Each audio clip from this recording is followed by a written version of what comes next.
All right, let's go ahead and take a look at question 3. We're actually going to solve this one graphically. You could definitely solve this one using some algebra, but we can use some pretty good calculator skills to look at this one. Here's what it says. The value of y varies with x according to this equation. Y equals a times x minus 2 times x plus 1.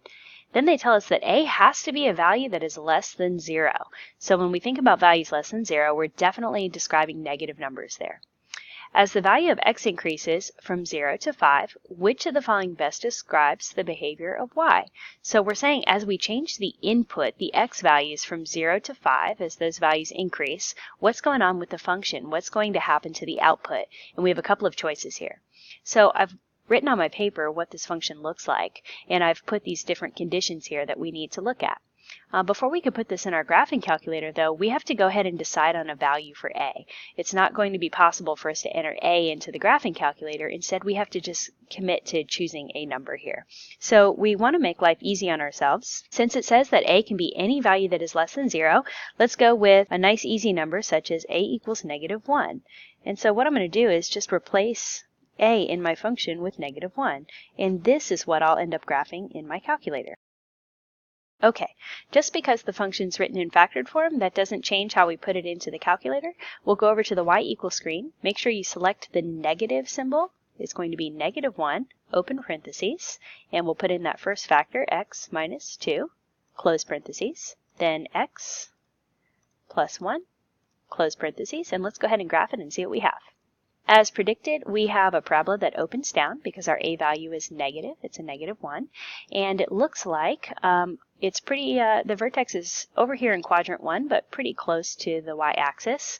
What might be helpful at this point is to go ahead and change our window so that we can look very specifically at these input values, these x values ranging from 0 to 5.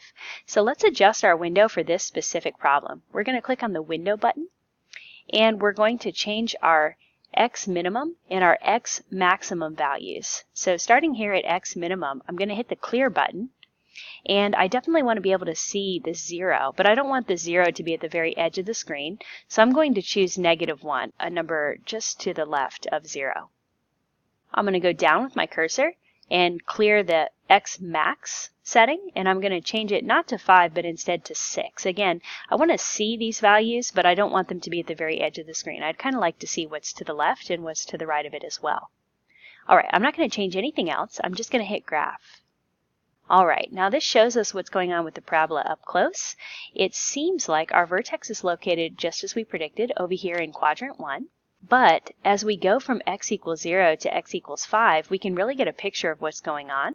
So let's take a look at our answer choices and decide which one applies here. Our first choice is to say that the parabola increases and then decreases. So if we look at our function here, going from x equals 0 to x equals 5, it looks like the parabola is still increasing just a little bit until it reaches that vertex, which is the turning point.